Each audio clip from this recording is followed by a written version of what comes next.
Problem. శరీరం ఎంత కృషించిపోయి ఉంటుంది, ఎంత క్షీణించిపోయి ఉంటుంది. కాబట్టి అంటే ఈ టైపులో ఉంటే ఏ భార్య దగ్గరకు వస్తుందండి? ఏ భార్య దగ్గరకు వస్తుంది చెప్పండి? భర్త కరెక్ట్గా ఉంటేనే మా ఆయన బంగారం ఉండదు, లేకపోతే ఉండదు. శరీరం గొప్పగా ఉన్నంత వరకే భార్య భర్తల ప్రేమ అనుకుంటే అందుకే చెలబడి అవుతుంది. భార్యని ప్రేమించడం అంటే శరీరాన్ని ప్రేమించడం కాదు, కలిగి ఉన్న ఆత్మని ప్రేమిస్తే 100 ఏళ్ళ పాటు కూడా తనతో హ్యాపీగా ఉండగలడు. 70 ఏళ్ళు దాటినా కూడా ముదురు సరే వయసు వచ్చినా సరే ఇద్దరి మధ్య అనుబంధం అలాగే ఉంటుంది. శరీరాన్ని ప్రేమించి అమ్మాయి బాగుంది అందంగా చేసుకున్నాం అనుకో, అది 15 ఏళ్ళ ఒక రకంగా ఉంటుంది, 25 ఏళ్ళ ఒక రకంగా ఉంటుంది, తిరిగిపోతూ ఉంటుంది, సారికి తల తిరిగిపోతూ ఉంటుంది. అది ఆత్మ ప్రేమించుడు నిలబడిపోతుంటుంది. కానీ శరీరానికి వచ్చిందంటే ఈరోజు చిక్కు మనకు వచ్చిందా? మనకు వచ్చిందా? ఏ రోజు కొనుక్కున్నా మనం చర్చిలో చెప్పండి, ఏ రోజు వచ్చింది? చిన్న బాధితునే అయ్యా అయ్యో జ్వరం చర్చికి రానయ్యా అంటది. చిన్న జ్వరానికి రావా? ఉన్నంత గచ్చి ఏం చేస్తాం? అసలు రావు. మరి వచ్చింది దానికి ఏం చేద్దాం? మరి గట్టి కాదే గీక్కుంటే అర్థం ఏంటి? చెల్లపేటుతో కోరుకుంటే అర్థం ఏంటి? ఎవరు వస్తారండి? ప్రాణ స్నేహితులు కూడా దూరం వెళ్ళిపోయారు. రామ్ బ్రదర్ బాగున్నారా? దూరం నుంచే దగ్గరకు తట్టుకుంటుందా? దగ్గరకు తట్టుకుంటుందా? నిజమైన స్నేహితుడు యేసుక్రీస్తు వారి తప్ప ఎవరు లేరు భూమి మీద. దగ్గరకు వస్తే అంటుకుంటుంది అది.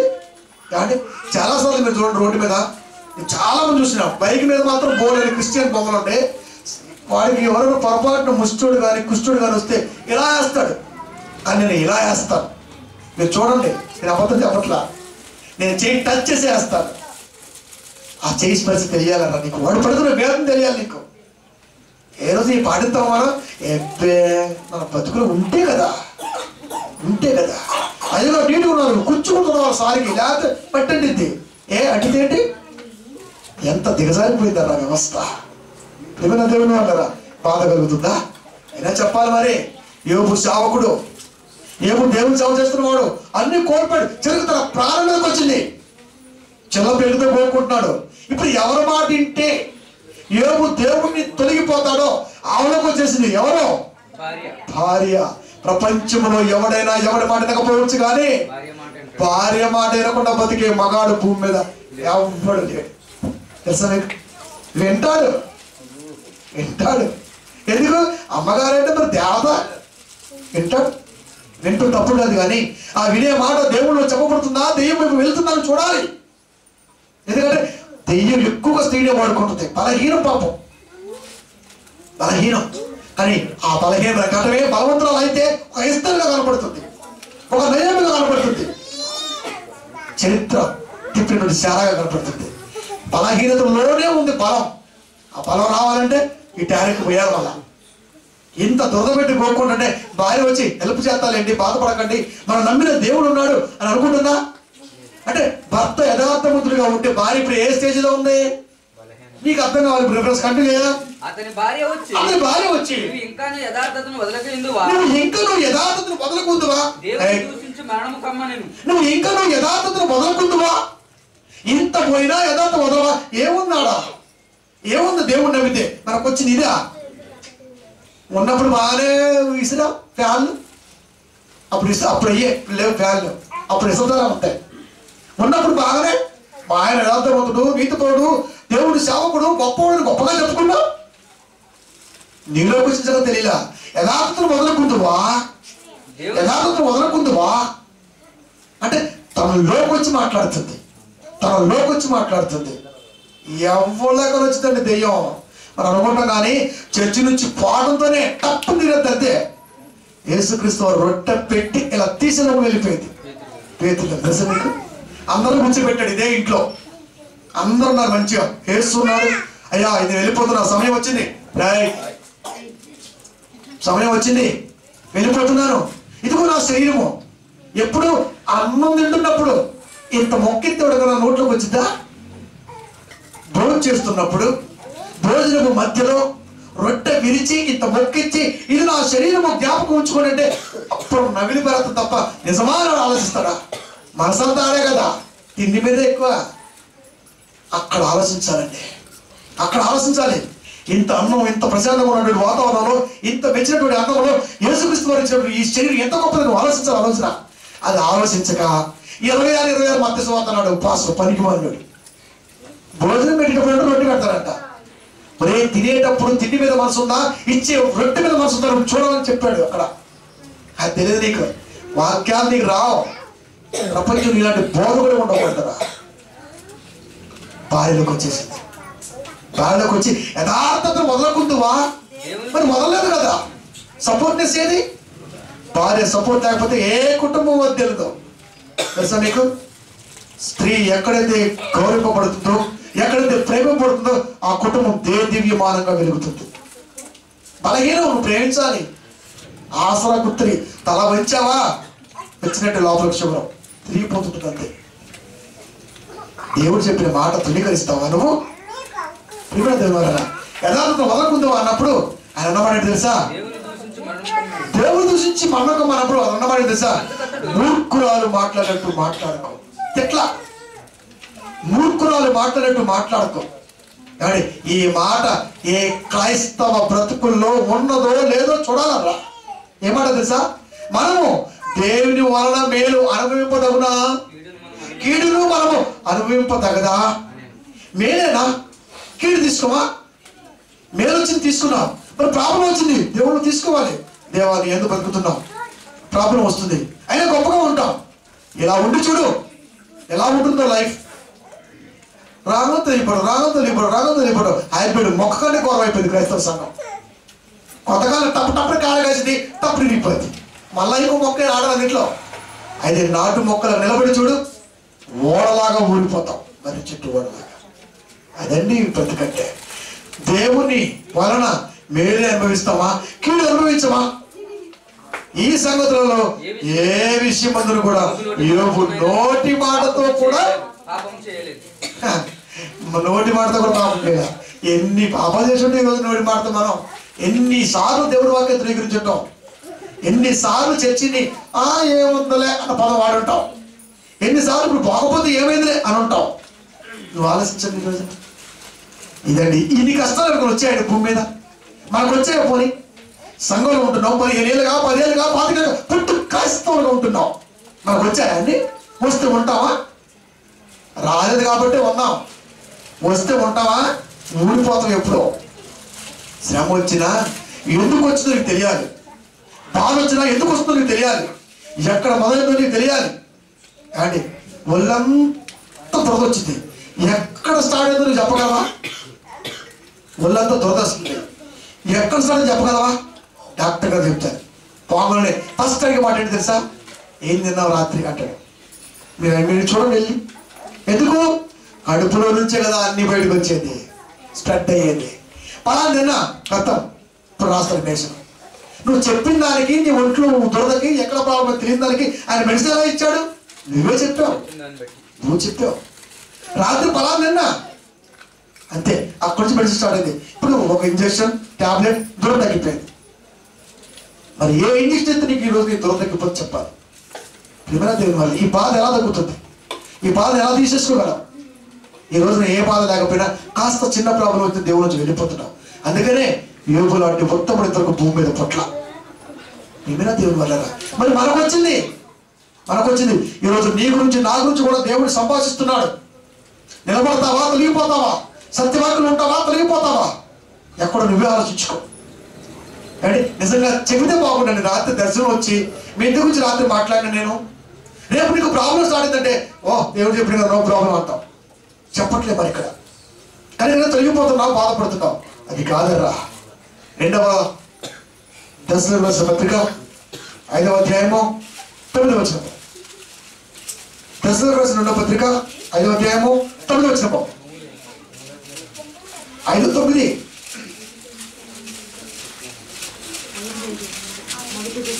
మొదటమ్మా 2 కాదు, సారీ 1.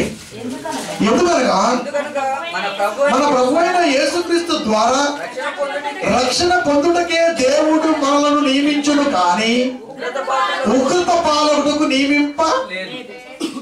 అదండి ప్రభువైన యేసుక్రీస్తు ద్వారా రక్షణే, ఉగ్రత పాలడం లేదు. ఇప్పుడు వచ్చిన ఉగ్రత ఏంటి మరి? పరీక్ష. పిల్లోడిని కొట్టద్దంటే టీచర్ వాడు బాగుపడతాడా? ఎగ్జామ్ రాయద్దంటే వాడు మెమరీ స్టాటస్ పెరుగుతుందా? ఉద్యోగం కావాలంటే వాడి స్కిల్ ఎంత తెలియాలి కదా. టీచర్ కొట్టక, ఎగ్జామ్ రాయించక మంచి ఉద్యోగం కావాలంటే ఎలా వస్తుంది సోదరా? నీ కొడుక్కి ఎలా వస్తుంది? ఎగ్జామ్ రాయాలి. 10 నెలలు పడుతుంది చదువులో. 5 రోజులు వస్తే ఎగ్జామ్లో నీ బ్రతుకు తెల్లబోతుంది.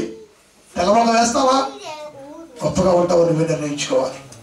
ఎలా అంటే ఎగ్జామ్ రాయాలి, చదవాలి, రాయాలి, మెమరీ స్టాటస్ పెరగాలి. అప్పుడు నీ జీవితం బాగుంటుంది. దేవుళ్ళు ఉండాలి, శ్రమ వచ్చినా భరించాలి. దేవుడికి అవమానం కలగకుండా నీ మాటలు ఉండాలి, మన బ్రతుకు ఉండాలి. అప్పుడే కదా నీకు పరీక్షలో పాస్ అయితే వచ్చేది పరలోకం. అదే భరోసా ఇస్తున్నాడు. ఈ సంగతి ఏమో తెలియదు, మళ్ళా మనకు తెలుస్తుంది. యేసుక్రీస్తు సద్భక్తితో బతికితే హింసలు వస్తాయి, అది ఆయనకు తెలియదు. రెఫరెన్స్ మనకు తెలుసు. ఎందుకంటే యోబు కాలం ఎప్పుడుది? తిమోతి గారు చెప్పినటువంటి మాట ఎప్పుడుది? పౌలు గారు. కాబట్టి పౌలు గారు చెప్పారు తిమోతికి ఆ మాట. 2 తిమోతి 3:12 యేసుక్రీస్తు నందు సద్భక్తితో బ్రతుకు రుచించిన వారందరూ హింస పొందుతురు. అది యోబు గారికి తెలియదు. కానీ దేవుళ్ళు ఉంటే మాత్రం ఏదైనా భరిస్తా అనే నమ్మకం ఉంది. కానీ మనకు తెలుస్తుంది, రెఫరెన్స్ తెలుస్తుంది, తిరిగి బాధ తెలుస్తుంది, ఆ ఉద్దేశం తెలుస్తుంది. అదే 1 దశలోనిగా 5:9 ఎందుకనగా మన ప్రభువైన యేసుక్రీస్తు ద్వారా రక్షణ పొందుటకే దేవుడు మనలను నియమించును గాని ఉగ్రత పాలవుటకు నియమింపలేదు. రక్షణ పొందాలి అంటే శ్రమలు వస్తాయి, హింసలు వస్తాయి, బాధ వస్తాయి. ఏదన్నా ఎవరికి లేవు శ్రమలో, ఎవరికి లేవు హింసలో, ఎవరికి లేవు బాధలో. అందరూ ఉన్నా ఈ రోజున అనాథలుగా ఉంటున్నారు. ఎక్కడ? Old age home. అందరూ ఉన్నారు కానీ ఎవరికి అప్పుడు ఉంటున్నారు. కానీ పెంచి పెద్దవారు చేసి ఈ రోజున నువ్వు బర్త్డేకో మరొకదానికో చిన్న ఫ్రూట్స్ ఇచ్చి అమ్మని నాన్న అలా పెట్టిస్తున్నావురా. ఆలోచించడం ఒకసారి. వాళ్ళు ఏమనుకోవాలి? ప్రియమైన దేవుని వాళ్ళరా, దైవ ఉద్దేశం వల్ల అదే చెబుతున్నాడు ఆయన. ఆయన ఎందుకు ఉంటే రక్షణే. ఏమండి? రక్షణే. ఇది తెలుసు యోగుకి. కనుక ఎన్ని బాధలు వచ్చినా భార్యను కూడా పక్కన పెట్టేసి ఆగో, శ్రమ వచ్చినా బాధ వచ్చినా సరే నా దేవుడే నాకు ఉన్నప్పుడు ఆయన ఎంత ఆస్తిమంతుడు నువ్వు తెలియాలి. రెట్టింపు ఎంత ఆస్తి. యోబు గ్రంథము 42వ అధ్యాయము 12వ వచనము. 42:12 యోబు గ్రంథము. యెహోవా యోబును మొదట ఆశీర్వదించిన దానికంటే మరి అధికముగా ఆశీర్వదించును. పాస్ అయ్యాడు యోబు, పాస్ అయ్యాడు జీవితంలో. మరి అధికముగా ఆశీర్వదించును. అతనికి 14,000 గొర్రెలు, 6,000 ఒంటెలు, 1000 జతల ఎడ్లు, 1000 ఆడుగాడిదలు. ఏంటో లెక్క? హైదరాబాద్ చాలదేమో కదా కట్టడానికి, సరిపోదు. ఎన్ని? 14,000 గొర్రెలు, 6,000 ఒంటెలు, 1000 జతల ఎడ్లు, 1000 ఆడుగాడిదలు. ఇంత ఆస్తిమంతుడు దేవుళ్ళు గొప్పగా ఉండడమే కష్టం. సేవ చేస్తూ ఉంటే ఇంకా కష్టం, యథార్థంగా బతకడం ఇంకా కష్టం. ఇవన్నీ పాటించాడు. ఇంతకీనికి ఫస్ట్ ఎన్ని ఉన్నాయి? ఇవి దేవుడిచ్చాడు, రెట్టింపు ఆశీర్వాదం ఇవి. ఫస్ట్ ఆశీర్వదించి ఎన్ని ఇచ్చాడు? 3వ వచనం 1:3 అతనికి 7,000 గొర్రెలు, 3,000 ఒంటెలు, 500 ఎడ్లు, 500 ఆడుగాడిదలు. ఇప్పుడు డబల్. 7కు 14, 3కు 6, 5కు 1000, 5కు 1000. ఎప్పుడు? దేవుడు నమ్మకం నిలబెట్టినప్పుడు. అదే ఆశీర్వాదం. ఆశీర్వాదం అంటే అయ్యగారు ప్రార్థిస్తే వచ్చేది కాదు. ఆయన నమ్మకాన్ని నువ్వు నిలబెట్టాలి. అయ్యగారు ప్రార్థించడం ఒకటే, మిగతా బాధ్యత నీ మీదే ఉంది. నీ మీదే. ఆ ప్రార్థనని అంటిపెట్టుకుని బ్రతకాలి, ఆ ఉద్దేశాన్ని అంటిపెట్టుకుని నువ్వు బ్రతకాలి. అప్పుడు వచ్చిన ఆశీర్వాదం రా. ఇంకా కుళ్ళుకుంటారు. ఇంకేం చేస్తారు ఏంటి? కంచె వేసి కాపాడిన దేవుడు కంటికి రెప్ప కాసి కాపాడుతుంటే ఇవన్నీ పక్కన పెట్టి అత్యల్పకాలపు జీవిత సుఖ భోగాల కొరకు వెంపర్లాడటం ఎంతవరకు సహజం? బ్యాంకులో ఎన్ని అకౌంట్లు ఉన్నాయి? ఎన్ని ఓపెన్ చేసావు? ఎంత ఉంది స్విచ్ బ్యాంకులో? ఏం చేస్తావు? పోతే వస్తాయా? రావు. నువ్వు పోతే నీతో పాటు వాక్యం వస్తుంది, అలా ప్రయాణిస్తుంది. చనిపోయాడు లాజరు. ఎవరు తీసుకెళ్లారు? దేవదూతలు వచ్చి తీసుకెళ్ళారు. దేవదూతలు వచ్చి తీసుకెళ్తారా? తీసుకెళ్తారు. ఎందుకు? వాక్యం ఉంది కాబట్టి దేవతలు వచ్చాయి. లేకపోతే ఈ దూతలు వస్తారు బయట, వీళ్ళు తీసుకెళ్తారు. వాక్యం ఉంటే వచ్చి మరి తీసుకెళ్తారు. దాన్ని ఘనం అన్నాడు దేవుడు. ఘనం, సన్మానం. శరీరానికి ఏం జరిగినా పర్వాలేదు, కానీ ఆత్మకు మాత్రం సన్మానం జరగకుండా పోకూడదు. అదే రేపు ఫిబ్రవరిలో మాట్లాడుతున్నా. అంతిమ యాత్ర వరల్డ్ వైడ్ గా మాట్లాడుతున్నా. ఇప్పటికే చూడండి మీరు ఫేస్బుక్ లో కానీ వాటిలో కానీ న్యూ డిజైన్ మళ్ళా పెట్టాను నిన్నే. మామూలు విషయం కదా అది. ఎవరికి జరుగుతుందో యాత్ర, ఎక్కడికి పోతుందో ప్రయాణం ఎవరికైనా తెలుసా? ఆత్మకు సన్మానం జరిగిందా? కానీ శవానికి పోదళ్ళతే వచ్చిందిరా సోదర, వాసన మానేసి తప్ప ఏం కాదు. ఏం జరుగుతుందో మీరు నేర్చుకోవాలన్నా. బైబిల్ ఎంత గొప్పది. ఏడు ఎన్ని కష్టాలు వచ్చాయి, రెట్టింపు ఆశీర్వాదం, నమ్మకం నిలబెట్టాడు. ఇక ఆయన తొలగిపోడు. ఇంకా ఎన్నోసారి తొలగిపోడు. ఇక అపోలు చేతకాల నేను ఏడు కాడికి పోను. ఇప్పుడు మీ కాడికి వస్తాడు. ఏడు కాడికి పోను, మీ కాడికి వస్తాడు. ఈ మాట సంఘంలో తెలియకుండా, సమాజంలో తెలియకుండా నేను వేసిన అస్త్రం. అంటే 1:44 చూడు.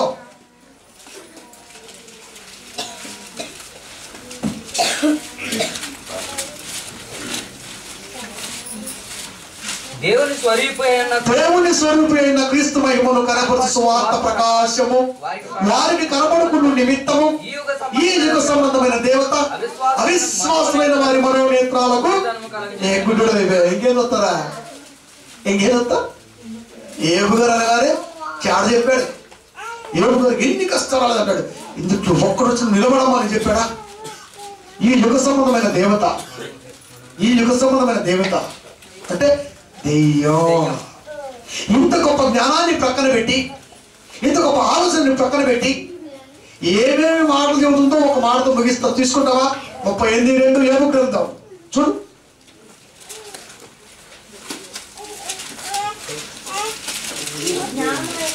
చదువు. జ్ఞానము లేని మాటలు చెప్పి ఆలోచన తెలుపుతున్నా వీడెవడు? జ్ఞానము లేని మాటలు చెప్పి అయ్యగారు సంపెడతాడు. 6ంటికి మాత్రం మోగిద్దంతే. 11 గంటలకు సంపెద్దే ఉంటాడు. ఇంకా పిల్లగాలతో డాన్సులు, స్కిట్స్, వాడిష్టం. ఇంకా అడిగేవాడు ఎవరున్నారు? పోలీస్ పర్మిషన్ ఉంది, గ్రౌండ్ పర్మిషన్ ఉంది, సంఘ సపోర్ట్ ఉంది, డాన్స్ చేసే డాన్సర్లు ఉన్నారు, నేర్పే డ్రాయర్లు ఉన్నారు. ఇంకేంటి? ఆడిందే ఆట, పాడిందే పాట. ఎవరు అడగగలడు? నేను రాశాను కానీ లెటర్, అవకాశం ఇస్తే తోడు తీస్తాను. కానీ ఎవరు తెలుసా? నువ్వు ఫోకస్ ఉంటే నాకు ఇష్టం లేదు, నేను నీకు అవకాశం ఇవ్వను, నాకు తెలుసు ఈ సంగతి అన్నాడు. ఎవరికి రాస్తాను లెటర్? వాక్యాన్ని ధృవీకరిస్తే మాత్రం ఏ కాపర్ని వదిలిపెట్టను. అందుకే నేను చాలా మందికి మంట. నాకు వాక్యం అంటే ఇష్టం, మరి ఏం చేద్దాం? వాక్యాన్ని కనుక ఉంటే బాగుంటుంది. నీ మీద ఏమైనా కోపమా? నువ్వంటే నాకు ఏమైనా పగ, ఆశ తగాదలా ఏమన్నా నీకు నాకు మధ్య? వాక్యం ఉంది, వారధి. ఆ వారధి నువ్వు జాగ్రత్తగా సంఘంలో నింపాలి. లేకపోతే ఒప్పుకోరు. బ్రతికున్నంత వరకు నేను తీస్తూనే ఉంటాను. ప్రపంచవ్యాప్తంగా ఈరోజు అనేక మందిని హెచ్చరిస్తున్నాం. ఎవరికి తలవంచం. చంపుతారా ఖాళీలు? ఏం చంపుతారా మీరు? శరీరం పోతున్న ఆత్మ దేవుని వైపు ఉంటుంది రా సోదరా. దాన్ని బంధించలేని వల్ల కాదు. ఇంకా పిల్లలు ఉన్నారు. ప్రియమైన దేవుని వాళ్ళరా, యథార్థంగా బ్రతుకుతాం, యథార్థంగా ఆలోచన ఉందాం. లాస్ట్ మాట తీసుకుందాం, అది మన కొరకు అని ఆలోచిద్దాం. లాస్ట్ మాట కీర్తన గ్రంథము 34:19, 34:19. నీతిమంతులకు కలుగు ఆపదలు అనేకములు, వాటన్నిటిలో నుండి యెహోవా వాడిని విడిపించాడు. యోబు గారిని నిన్ను విడిపిస్తాడు. కష్టాలు పోవాలని చేయకో. దేవా గుర్తెరిగా నన్ను చేయి ప్రార్థన. కష్టం వస్తే అది చేయాలి ప్రార్థన. కష్టం వస్తుందంటే నిజంగా నేను బాప్టిస్ట్ తీసుకున్నా, నీలో ఉంటుంది నాకు వచ్చింది ప్రాబ్లం, కానీ నిజంగా నేను నిలబడతా. నువ్వు వాగ్దానం చేసి నిలబడు. దెయ్యం ఛాయలు వెళ్ళిపోతే దేవుడు ఛాయలు నీలో మొలకెత్తుతాయి. అదేంటి దేవుడు చెప్పదలుచుకుంది. నీతిమంతులకు బాప్టిస్ట్ తీసుకుని దేవుడు వెళ్తున్న బిడ్డలకు, క్రైస్తవులకు, క్రీస్తు నమ్మిన వారికి, క్రైస్తవులకు కలుగు ఆపదలు అనేకములు. 1-2 మనం చెప్పారు. రోజుకు ఒక ఆపద ఉంది మనకి. ఏ రోజు తప్పించుకుంటాం? అష్టదిక్పాలకులు ఈ పదం నీకు పరిచయం. 8 ప్రాబ్లమ్స్, 8 దిక్కులు, 4 దిక్కులు, 4 మూలలు, 8 ప్రాబ్లమ్స్ కూడా 8. ఏం తప్పించుకుంటారా సోదరా? కనుక ఏదైనా పర్వాలేదరా. అందుకే నీతిమంతులు ఉండాలనుకుంటున్నావా? చర్చిలో ఉంటారు, దేవుడు నమ్మి ఉంటారు, ఏ ప్రాబ్లం అయినా పర్వాలేదు, అది పరీక్ష నిమిత్తమే అని అనుకుంటావా? నిజంగా ధన్యుడివే. అమ్మో అన్నావా, పోయినట్టే, నమ్మకాన్ని తొంగలో దొరికినట్టే. మనం నమ్మిన వారిని మోసం చేస్తే ఆ ఆత్మ ఎంత ఘోషిస్తుందో, మనపై నమ్మకం ఉంచిన వాడిని మోసం చేసిన అంతే ఆత్మ ఘోషిస్తుంది. ఆత్మ ఘోషంటూ మొదలు పెడితే అది తరతరాలు. అగ్ని ఆరదు, పురుగంటే ఆత్మ. ఆ బాధకు సావలేదు, శరీరానికి సావు ఉందేమో కానీ బాధకు సావలేదు. కనుక ఈ బాధ నుంచి బయటికి రావాలంటే యోగు లాంటి సహనం ఇప్పుడు చెప్పండి మీరుగా. యోగు లాంటి సహనం క్రైస్తవులు అనగా నీలో, అనగా నాలో, అనగా మనలో ఉందా? కింద గ్యారంటీ ఇస్తున్నాడు దేవుడు. నీతి మంత్రులు కలుగు ఆపదలు అనేకములు, వారన్నిటిలో నుండి యెహోవా వాడిని విడిపిస్తాడు. ఎప్పుడు? నువ్వు నమ్మకంగా ఉన్నప్పుడు, లేకపోతే కష్టం కదా. కనుక ప్రియమైన దేవుని వల్లరా, క్రైస్తవులు లేని యోగు సహనం అన్నా నేను కరెక్ట్గా పెట్టాను అంశాన్ని, కరెక్ట్గా పెట్టాను. కనుక ఒక మంచి మాట, ఒక పాట మీ కొరకు గిఫ్ట్గా ఇస్తున్నాను, తీసుకున్నామా? రికార్డు కానీ పాటను కూడా నేలటువంటి పాటలో ఒక పాట, నేల రాలిపోతుంది, తీసుకున్నామా? 110 పాటల్లో నేను రాసినటువంటి 110 పాటల్లో ఒక పాట గిఫ్ట్గా లోకానికి ఇస్తున్నాను, తీసుకోండి. నిజంగా చెప్పట్లు కొడదాం. కొడు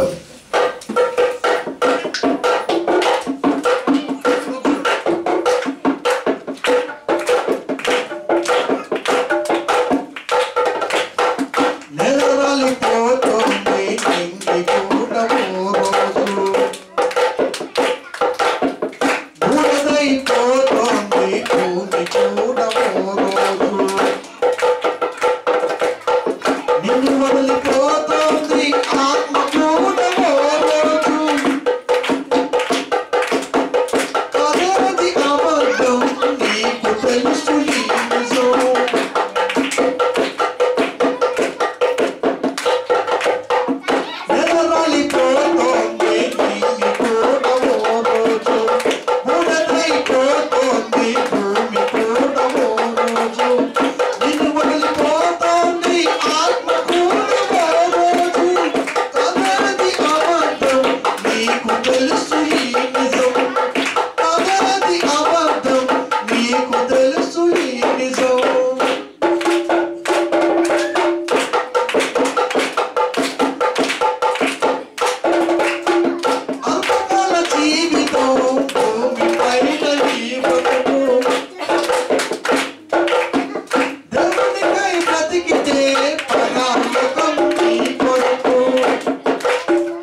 ఉండాలండి, సహనం మనలో ఉండాలి. ఎందుకంటే ఆధారం, రిఫరెన్స్. నీతిమంతులు కలుగు ఆపదలు అనేకములు, వాటన్నిటిలో నుండి దేవుడు నిన్ను రక్షిస్తాడు. కనుక ఎన్ని ఆపదలు వచ్చినా ఎన్ని వచ్చినా నిలబడగలిగి ఉంటే మహావృక్షంగా అనేక మందికి కనపడతావు, ఆకాశంలో జ్యోతులుగా ఉంటావు. లేకపోతే అయ్యగారు చెప్పినట్టుగా స్టార్ పెట్టుకోవాలా అని, నువ్వు జ్యోతిగా ఉంటావో స్టార్ పెట్టుకుని అది జ్యోతిని చెబుతావో నువ్వే నిర్ణయించుకోవాలి. సహనం నీ ఇష్టం. ప్రార్థించుకుందాం.